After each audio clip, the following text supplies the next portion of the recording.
questão 1 da prova AP2 de 2018-2. Uma partícula de massa m se move sobre uma calha horizontal lisa com velocidade constante de módulo desconhecido. A calha horizontal transforma-se suavemente a partir do ponto A em uma calha semicircular de raio R, tal como indicado na figura. Após percorrer toda a calha semicircular, a partícula deixa a calha no ponto B, que se encontra exatamente acima do ponto A, com velocidade horizontal de módulo V0, e cai de volta na calha horizontal em um ponto P. As calhas estão orientadas de modo que todo o movimento da partícula se passa no mesmo plano vertical. Considere desprezível o atrito entre a partícula e as calhas em todos os momentos, entre os pontos A e B. Considere como dados do problema m, r, v0 e a aceleração da gravidade. Na letra A, pede que faça um diagrama indicando as forças que atuam na partícula de massa m quando ela passa pelo ponto Q, indicado na figura, localizado na calha semicircular, esse ponto aqui. Então, nesse ponto, a partícula está em contato com a calha, né? Então, a partícula empurra a calha empurra a partícula com uma reação normal que vai estar apontando para o centro, né, da trajetória. Como não tem atrito entre a partícula e a calha, não vai ter nenhuma componente tangencial de reação de superfície, logo somente essa componente aqui. E a outra força que atua é a força gravitacional, que é a força-peso, que é sempre vertical, apontando para baixo. Aqui está a força-peso. Essa seria então a letra A, as duas forças que atuam no ponto P. Na letra B, pergunta-se: encontre a distância entre os pontos A e P, né? Então, para isso, nós vamos determinar um sistema de eixos aqui, que vamos colocar um eixo Y passando pelo ponto B, pelo centro, pelo ponto A, e um eixo X horizontal de forma que a origem seja A. Não é a única possibilidade de eixo, mas vamos colocar dessa forma. Então, colocando aqui um eixo Y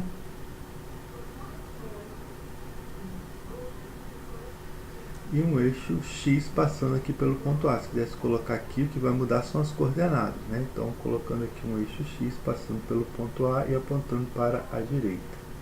Então, com isso nós temos os vetores unitários, né, I e J, dessa forma. Ok? Bom, nesse sistema de eixo, nós queremos determinar, então, a distância AP vai ser justamente a coordenada do ponto P, só que sem o sinal, né? Porque o ponto P tem uma coordenada negativa em relação à sua origem. Então, se eu descobrir qual é a coordenada X do ponto P, essa vai ser a distância AP, só que sem o sinal, né? Então, vamos ver que esse ponto aqui, que é o ponto inicial da trajetória, nesse sistema de eixo que a gente escolheu, ele tem coordenadas X dele é a coordenada 0 e a coordenada Y é esse tamanho aqui, que é 2 vezes o raio, né? Então 0 e 2R. Já o ponto P, ele tem coordenada X igual a menos a distância AP e a coordenada XY dele é 0, ok?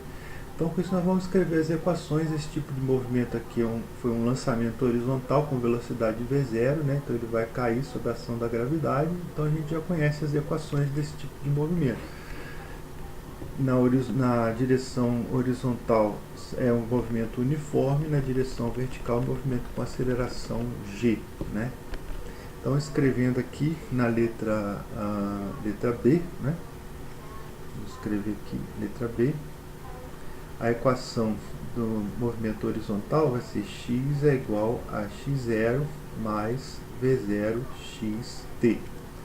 Quem é esse v0x? É a velocidade de v0 que tem sinal negativo que aponta para a esquerda, que é sentido contrário ao que nós escolhemos como vetor unitário. Então, e quem é a posição x0? É a posição x0 do ponto inicial, que é 0. Então, você vai ter aqui, ó, que x é igual, essa posição aqui é 0, vai ser menos v0t.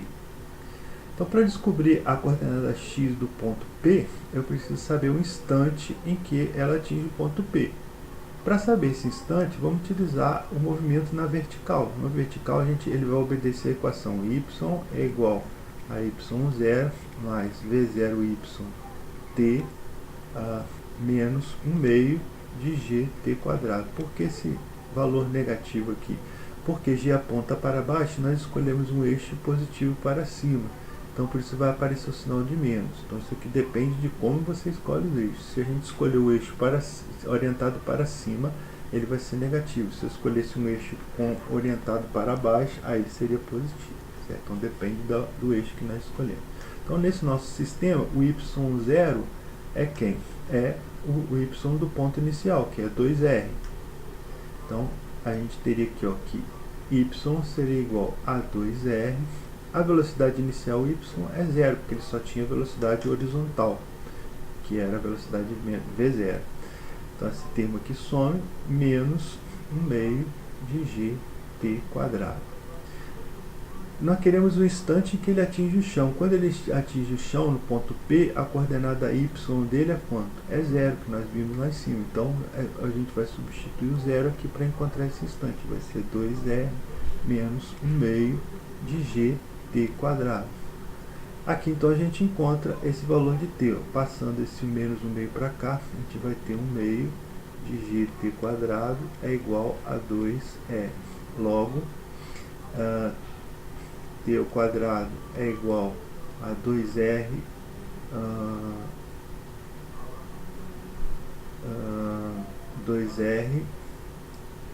vezes 2 sobre g, né? Multiplicando 2 vezes 2 e o g vem para baixo. Ou seja, t vai ser igual a raiz quadrada de 2 vezes 2, 4r sobre g. Tirando 4 da raiz, t vai ser igual a 2 raiz quadrada de r sobre g. Esse vai ser um instante, então, em que a coordenada y da partícula vai ser zero naquele sistema que nós escolhemos. Ou seja, é o instante que ela atinge o ponto P. Então, esse instante x de P aqui, ó, vai ser, então, menos V0 vezes 2 raiz quadrada de R sobre G. Ajeitando aqui o 2 e o V0, só para ficar mais bonitinho, o x do ponto P vai ser igual a menos 2 V0 raiz quadrada de R sobre G. Então, a distância AP vai ser igual, tiramos o valor negativo, 2 V0 raiz quadrada de R sobre G. Ok? Essa seria a letra B. Na letra C, pede que determine o vetor velocidade da partícula no instante imediatamente anterior a atingir novamente a calha horizontal no ponto P. Indique claramente a sua escolha para o sistema de eixos. Então, a gente já indicou. Então, aqui na letra C, nós vamos utilizar a equação da velocidade. No eixo x, no eixo horizontal, a velocidade Vx é igual à velocidade V0x, que é o movimento uniforme, que é igual a menos V0. No eixo y, né, a gente obedece a seguinte equação: Vy é igual a V0y menos gt. A velocidade inicial y é nula, então Vy é igual a menos gt. Mas a gente quer o Vy quando atinge o ponto P, então Vyp vai ser igual a menos g vezes esse instante em que atinge o ponto P, que a gente já calculou, que é 2 raiz quadrada de R sobre G. Ou seja, passando esse G para dentro aqui, só para ficar mais bonitinho, né, o Vy então vai ser menos 2 raiz quadrada de G ao quadrado R sobre G. Podemos cancelar esse G com esse quadrado aqui. Então, vamos obter 2 raiz quadrada de RG. Escrever então o vetor velocidade no ponto P vai ser menos V0 na direção I menos 2 raiz quadrada de RG na direção J. Ok? Muito bem. Continuando ali. Vamos ter aqui, continuando então, letra D. Determine o módulo da força que a calha circular exerce sobre a partícula quando essa passa pelo ponto B. Observando ali, ó, ela está em movimento circular quando passa pelo ponto B. Nesse instante que ela passa pelo ponto B, ela tem a normal apontando para baixo e o peso também apontando para baixo. Normal e peso, nós não sabemos quanto é. Mas o fato é que elas estão na direção do raio, ou seja, não tem componente tangencial de força. Logo, não tem componente tangencial de aceleração, porque a força e a aceleração são proporcionais. Então, a única aceleração que tem aqui é a aceleração de componente normal, que é a aceleração centrípeta. E nós sabemos calcular essa aceleração centrípeta, que é dada por V ao quadrado sobre R. Então, para encontrar essa força, basta encontrarmos essa aceleração centrípeta. Ou seja, na letra C, então, aqui, a gente vai ter que a aceleração centrípeta é igual a V ao quadrado sobre R, né? No ponto B, digamos aqui, ó, a aceleração centrípeta no ponto B vai ser igual à velocidade no ponto B, que é V0 ao quadrado, sobre o raio. Se a gente sabe a aceleração, e a gente sabe a força. Então, a força no ponto B vai ser dada porque o módulo da força vai ser massa vezes a aceleração, que é V0 ao quadrado sobre R. Então, essa vai ser a força no ponto B. Ok? E, finalmente, a letra D. A letra D pergunta... Desculpa, essa foi a letra D, né? Na verdade, agora é a letra E. Vou acertar aqui. Aqui, na verdade, era a letra D. Agora, a letra E. Na letra E, ele pergunta: a partícula possui velocidade de módulo igual, maior ou menor que V0 ao passar pelo ponto Q. Indique claramente justifique claramente a sua resposta. Então, vamos ver o seguinte, ó. No ponto Q, a força normal, ela é perpendicular à trajetória. Então, ela não tem componente tangencial. A única força que tem componente tangencial é a força peso. Decompondo ela aqui, você teria uma componente tangencial e uma componente normal. Essa componente tangencial do peso, ela aponta no sentido contrário da velocidade. A velocidade estaria nesse sentido. Ou seja, essa força tangencial é que é responsável pela aceleração tangencial e ela está no sentido contrário da velocidade.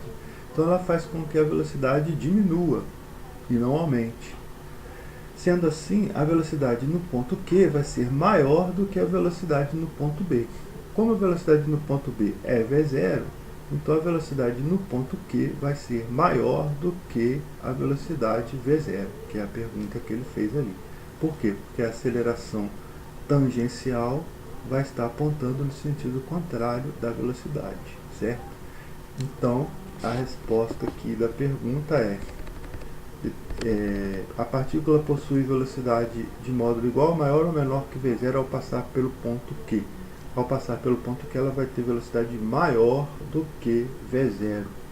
Por quê? Porque a aceleração tangencial está fazendo com que a velocidade diminua. Então, no ponto Q, ela vai ter velocidade maior do que no ponto B, que é V0. Ok?